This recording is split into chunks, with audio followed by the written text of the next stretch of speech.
Vous souhaitez devenir sponsor de ce podcast ? Contact @lafabriquaudio.com. La Fabrique Audio présente La petite histoire. www.lafabriquaudio.com. Reconnaissez-vous ce son mythique du cinéma d'horreur ?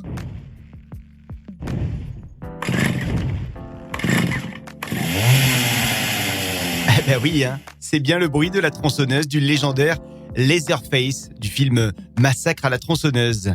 Mais ce que vous ignorez peut-être, c'est que cette histoire est tout sauf une fiction. Ouais, la série de films s'inspire d'une histoire vraie, l'histoire du boucher de Plainfield. Vous êtes maintenant ici, et quoi qu'il arrive, vous ne pouvez plus reculer.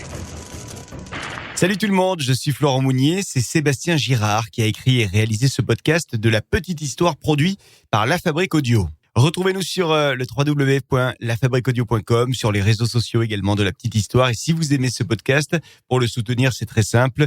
Vous donnez une note, un commentaire à La Petite Histoire sur iTunes, Apple Podcast et sur Spotify. Bienvenue donc dans un nouvel épisode de La Petite Histoire. Et aujourd'hui, on va parler d'Edward Theodore Gain Bolivar, dit Ed Gain Bolivar, plus connu sous le nom du boucher de Plainfield. Le boucher qui a donc inspiré le film original de Massacre à la tronçonneuse, un film sorti en 1974 et dont la suite directe sort sur Netflix en ce mois de février. Alors je dis suite directe parce que le réalisateur a expliqué que les événements de son film se passaient après ceux du premier film, ignorant donc les autres films sortis entre-temps. Bon, aujourd'hui je vous parle d'un gars qui a un sordide palmarès. 2 meurtres confirmés. On ne parle pas de ceux qui ne sont pas confirmés, et puis au moins 9 cadavres mutilés obtenus à partir de tombes profanées. Alors, il est où notre champion ? Il est où ? Eh bien oui, il est là, il est aux États-Unis, il est dans le Wisconsin, et nous sommes en 1906. C'est le 27 août 1906 que Ed Gain Bolivar voit donc le jour à la Crosse. Nous sommes au nord des États-Unis. Alors Ed, il n'est pas tombé dans une famille classique, comme on peut souvent le voir dans les films américains. Vous savez, le joli jardin, maman et papa qui sont là, ça sent bon dans la maison. Non, c'est pas ça. Dès le début de sa vie, c'est un véritable enfer en fait. Son père, George Philip, c'est un alcoolique notoire dans la région. Du coup, Ed et son frère aîné Henry sont élevés par maman Augusta Wilhelmine, une luthérienne fanatique. D'ailleurs, Ed entend souvent sa maman qui répète que les femmes sont toutes les récipients du péché. Sympa comme phrase, Sa mère dit aussi que les femmes sont, je cite, des créatures immorales. Rien que ça. Et en plus, maman Augusta fait en sorte de décourager tout désir sexuel chez ses enfants pour éviter qu'ils finissent en enfer, dit-elle. Attendez, je peux aussi vous le faire avec la voix qui va bien, pour éviter que ses enfants finissent En enfer. Alors maman Augusta, c'est une femme dure, dominatrice, qui n'a aucun mal à imposer ses croyances par la force, s'il le faut, notamment à ses fils et à son mari. Son mari qui d'ailleurs n'a aucun mot à dire sur l'éducation de ses enfants. D'ailleurs, Augusta déteste profondément son mari. Il paraît même qu'elle prie Dieu tous les jours pour que ce mari meure. Ça donne envie qu'on prie pour vous, n'est-ce pas ? Et de temps en temps, Augusta demande même à ses fils de l'accompagner dans ses jolies prières. Alors cela dit, Augusta méprise tout autant ses fils. Et d'ailleurs, elle les insulte très souvent. Elle est persuadée, Augusta, que ses enfants vont devenir des ratés, je cite, comme leur père. Ah ouais, ça c'est du coaching personnalisé. Voilà un coaching 2.0. Augusta ne veut pas que ses enfants voient d'autres enfants pour qu'il n'ait pas de mauvaises tentations. Alors elle prive Henry et Edward de tout contact avec les jeunes qui ont leur âge. Du coup, évidemment, la seule femme à laquelle Ed Gain Bolivar est attaché, eh bien c'est, oui, devinez qui ? Oui, vous l'avez ? Ah, que vous êtes fort. Bah oui, c'est sa maman. Ed ne connaît que sa mère, donc il la surkiffe. Le jeune garçon vous-même un véritable culte à cette maman Augusta. Allez, on fait un petit bond dans le temps, en direction l'année 1914. La famille Gain Bolivar, si on peut appeler ça une famille, a déménagé. Elle a donc quitté le Wisconsin pour s'installer dans l'Illinois. On est sur une propriété de 80 hectares, une propriété qui est située à 9 km d'une petite ville qui s'appelle Plainfield. Et la vie se déroule à Plainfield, et finalement, Ed, il arrive à l'âge de 13 ans, et sa mère décide de le retirer de l'école. Bah oui, elle prétend qu'elle a besoin de lui pour les travaux de la ferme. De toute façon, Ed n'a pas d'amis, alors ça change rien. Allez, un autre petit bond dans le temps. On arrive en 1944. Le 16 mai de cette année 1944, Henri, c'est donc le frère aîné, souvenez-vous. Henri, il met le feu au marais qui est situé sur la propriété. L'incendie fait donc rage sur cette propriété familiale et les pompiers locaux sont obligés d'intervenir. Ils sont appelés pour éteindre le feu et ils vont donc protéger la ferme familiale des flammes. Après une journée des plus éprouvantes et après que le feu ait été maîtrisé, eh bien tout le monde retourne à la maison, sain et sauf. Sauf Henri. Henri, lui, il n'est pas revenu avec les autres. Alors, un groupe part à sa recherche, avec des lanternes et des lampes de poche. Et après plusieurs heures, on va retrouver le cadavre de Henri Gaine Bolivar, couché avec le visage contre la terre sur une partie de la propriété qui a été brûlée. Et après autopsie, apparemment, il n'est pas mort brûlé par l'incendie, non. La mort aurait été due à une crise cardiaque. Son corps ne porte pas de traces de brûlure, mais par contre, Henri présente des ecchymoses sur la tête. Alors, les enquêteurs commencent à soupçonner un assassinat. Et ils soupçonnent même, très vite, Ed d'avoir tué son grand frère. Mais ça ne va pas plus loin, aucune accusation n'est portée contre lui. Alors les jours passent, et les semaines aussi, et puis les mois, et un an s'écoule. Et le vrai tournant dans la vie d'Ed survient 1 an et demi après la mort de ce frère aîné Henri, quand le 29 décembre 1945, la mère d'Ed, Augusta, meurt. Ed, à ce moment-là, il a 39 ans déjà, et il va se retrouver pour la première fois tout seul, livré à lui-même. Mais Ed refuse la mort de sa mère et il va donc tout faire pour la faire revivre, cette maman.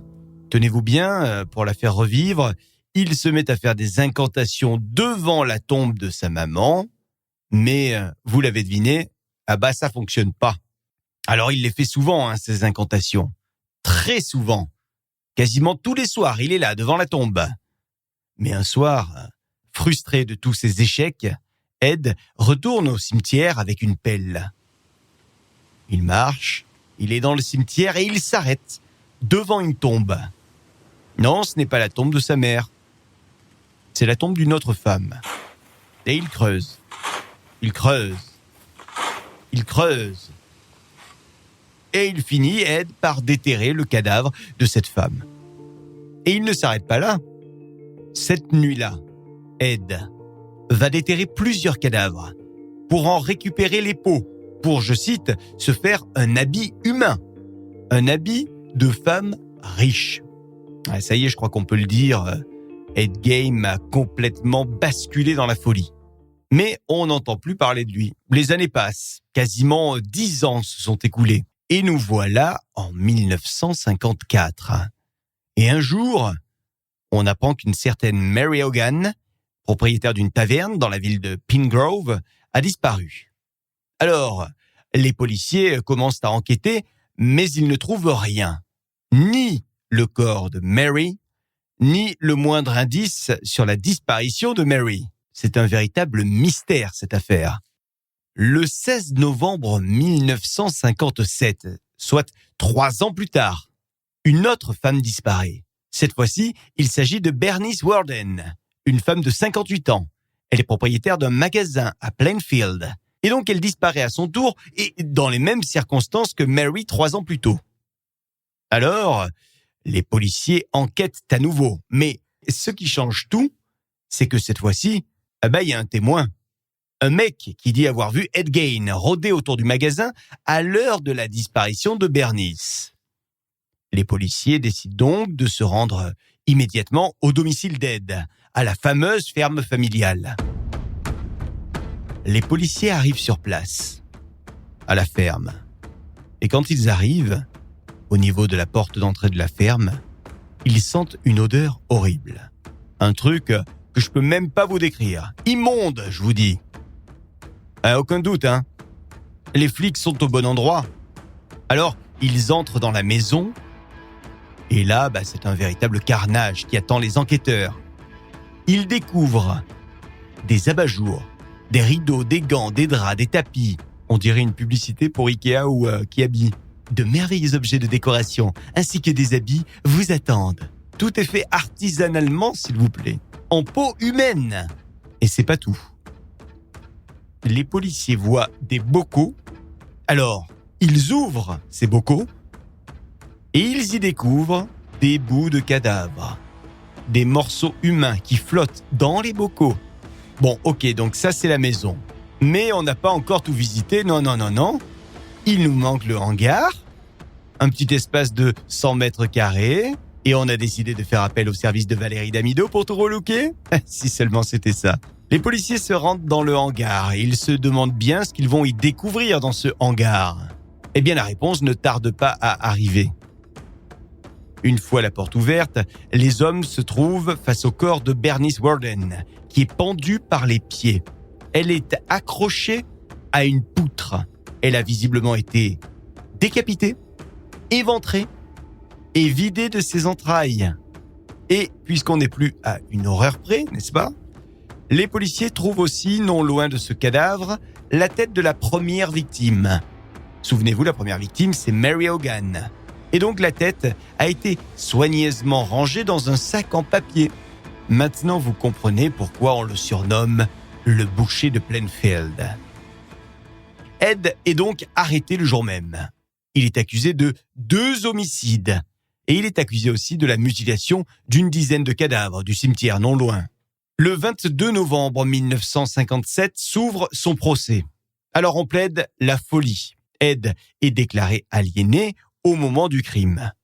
Mais les experts psychiatres estiment qu'un procès serait éventuellement envisageable quelques années plus tard, en fonction de son évolution psychiatrique.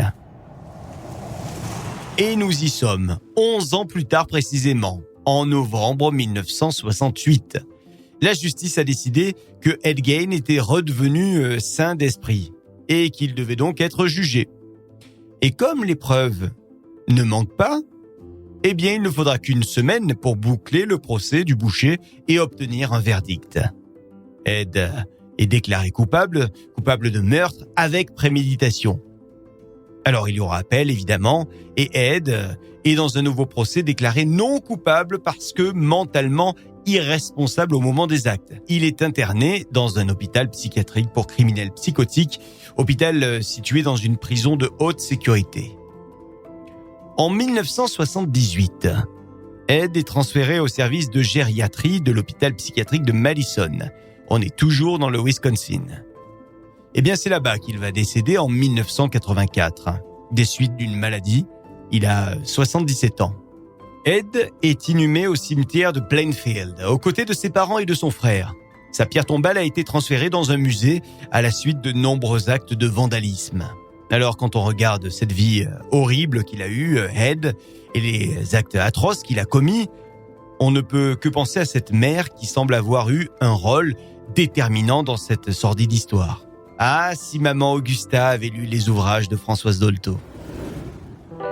Voilà pour l'histoire du boucher de Plainfield. Je vous rappelle que le film Massacre à la tronçonneuse, la suite directe du film original, sort cette semaine sur Netflix. Je vous en souhaite un bon visionnage. Vous m'en direz d'ailleurs des nouvelles. N'hésitez pas à commenter ce film sur nos réseaux sociaux de La Petite Histoire. Et voilà pour cette petite histoire que Sébastien Girard a eu le plaisir d'écrire. Merci de l'avoir écouté. Si cet épisode vous a plu, la seule chose qu'on vous demande, c'est de liker, partager, commenter sur les réseaux sociaux et les plateformes de podcast. Et puis, abonnez-vous pour être au courant de chaque sortie d'épisode.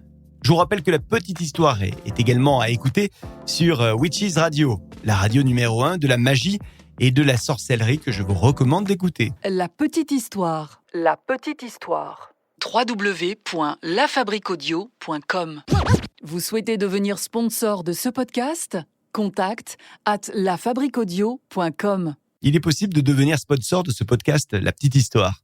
Si vous êtes une structure professionnelle à la recherche de publicité, vous pouvez sponsoriser un ou plusieurs épisodes de La Petite Histoire. Vous aurez droit à l'annonce de votre offre ou de votre produit en début et en fin de podcast. Ça peut être avec une voix pub ou avec ma voix directement. Je prendrai la plus belle voix possible. Et puis, vous aurez aussi droit au logo de votre marque sur le visuel de l'épisode et un rappel du sponsoring sur les différents réseaux sociaux de La Petite Histoire, Facebook, Instagram, Twitter et LinkedIn. La Petite Histoire en chiffres, c'est plus de 20 000 écoutes par épisode et plus de 600 000 écoutes depuis 2018. Waouh, mais c'est complètement dingue. Ah, retour de la petite voix. Alors n'attendez plus, échangeons ensemble pour imaginer une campagne podcast à votre image. On vous attend sur contact@lafabriqueaudio.com, la fabrique avec un K. Salut et à très vite avec une nouvelle petite histoire.